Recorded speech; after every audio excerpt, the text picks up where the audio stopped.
அன்பு நேயர்களுக்கு கனிவான வணக்கம். விசிகா கேட்கும் 4 தொகுதிகள் பேச்சுவார்த்தை நிறுத்தி வைப்பு.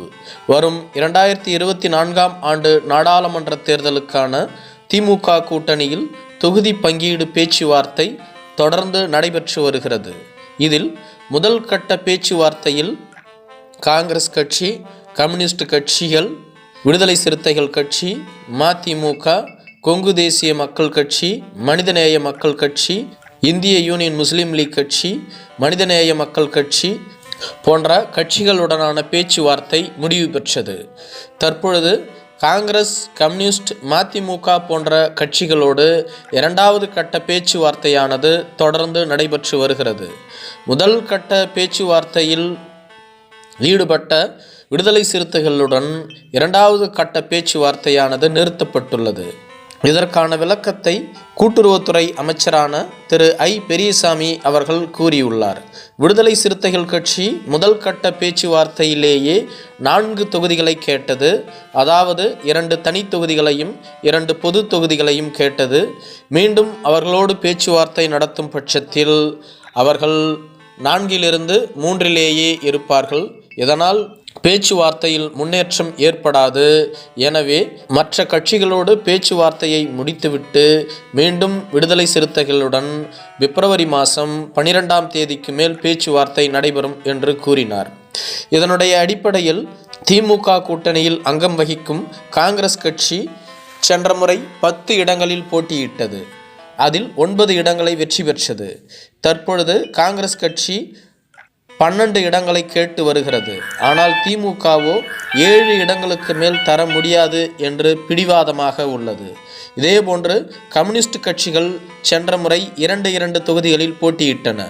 இந்த முறை 2 கட்சிகளும் 3 இடங்களை கேட்டு வருகிறது. மதிமுக சென்ற முறை ஒரு மக்களவை தொகுதியிலும் ஒரு மாநிலங்கள் அவை தொகுதியிலும் போட்டியிட்டது. இந்த முறை அக்கட்சியும் 3 இடங்களை கேட்டு வருகிறது. இதேபோன்று கொங்கு தேசிய மக்கள் கட்சி சென்ற முறை ஒரு இடத்தில் போட்டியிட்டது. இப்பொழுது 2 இடத்தை கேட்டு வருகிறது. மக்கள் நீதி மைய கட்சியும் 2 இடங்களை கேட்டு வருகிறது. இதனால் தொகுதி பங்கீடு பேச்சுவார்த்தையில் ஒரு சில கட்சிகளுடன் முன்னேற்றம் ஏற்படவில்லை என்றும் கூறப்படுகிறது. ஆனால் திமுக தரப்போ சென்ற முறை எந்தெந்த கட்சிகளுக்கு எத்தனை தொகுதிகள் ஒதுக்கப்பட்டதோ அது அப்படியே ஒதுக்கப்படும். காங்கிரஸ் கட்சிக்கு மட்டும் 7 இடங்கள் தான் ஒதுக்கப்படும் என்று கூறப்பட்டுள்ளது. விடுதலை சிறுத்தைகள் கட்சியானது 2007ஆம் ஆண்டிற்கு பின்பு தங்களது கட்சியின் கொள்கைகளை மாற்றிக்கொண்டது.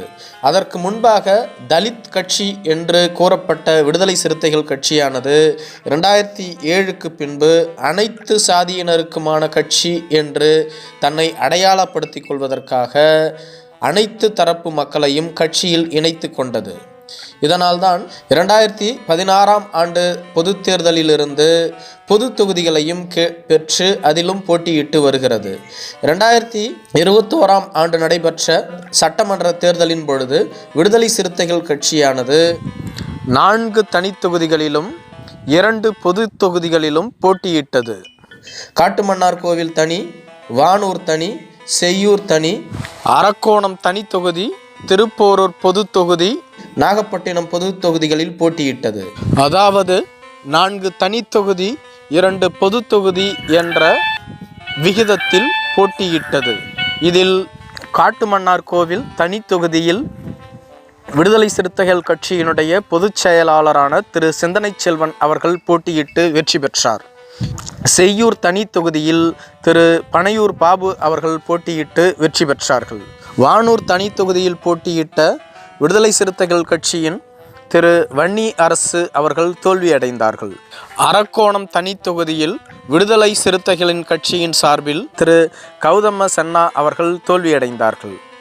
திருப்போரூர் தொகுதியில் போட்டியிட்ட விடுதலை சிறுத்தைகளின் கட்சி வேட்பாளர் திரு SS பாலாஜி அவர்கள் வெற்றி பெற்றார்கள். நாகப்பட்டினம் தொகுதியில் போட்டியிட்ட விடுதலை சிறுத்தைகளினுடைய கட்சி வேட்பாளர் திரு ஆலூர் ஷானவாஸ் அவர்கள் வெற்றி பெற்றார்கள். இதற்கு முன்பு நடைபெற்ற சட்டமன்ற தேர்தலிலும் உளுந்தூர்பேட்டை, சோளிங்கர் என்ற 2 பொது தொகுதிகளில் போட்டியிட்டது விடுதலை சிறுத்தைகள் கட்சி.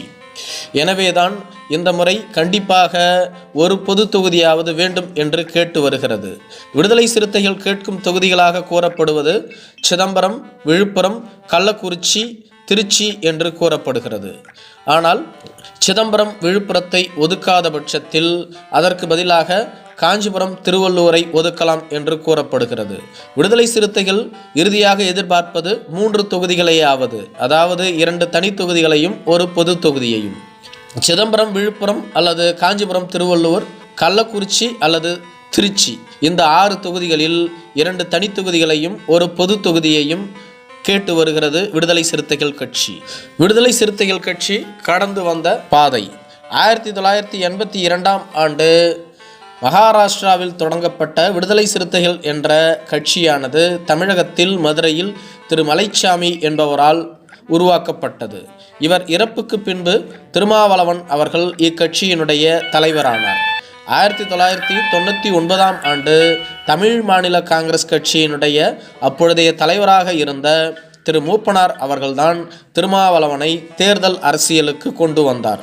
இதன் பின்பு 2001-2004ஆம் ஆண்டு தேசிய ஜனநாயக கூட்டணியில் விடுதலை சிறுத்தைகள் கட்சி அங்கம் வகித்தது. அதில் திமுக, பாரதிய ஜனதா கட்சிகள் இருந்தன.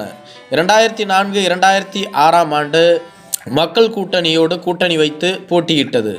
2006ஆம் ஆண்டு அதிமுகவோடு கூட்டணி அமைத்து தேர்தலை சந்தித்தது விடுதலை சிறுத்தைகள் கட்சி. 2009 2014, 2019 2021 வரையிலும் திமுகவோடு பயணித்து வருகிறது. 2015 மற்றும் 2016 ஆண்டுகளில் மக்கள் நல கூட்டணியை அமைத்து அந்த கூட்டணியிலும் தேர்தலில் களம் கண்டது விடுதலை சிறுத்தைகள் கட்சி. மக்கள் நல கூட்டணியில் தேமுதிக, மதிமுக, இந்திய கம்யூனிஸ்ட், மார்க்சிஸ்ட் கம்யூனிஸ்ட், விடுதலை சிறுத்தைகள், தமிழ் மாநில காங்கிரஸ் கட்சி போன்றவை இடம்பெற்று இருந்தன.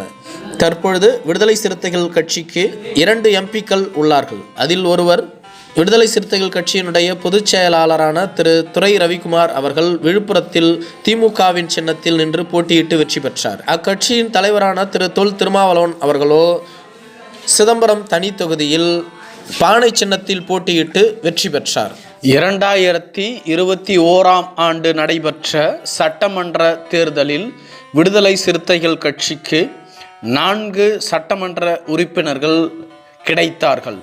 எனவே 2024ஆம் ஆண்டு நடைபெறும் பொது தேர்தலில் 2 தனி தொகுதிகளிலும் ஒரு பொது தொகுதியிலும் போட்டியிட வேண்டும் என்ற முனைப்பில் களமிறங்கியுள்ளது விடுதலை சிறுத்தைகள் கட்சி.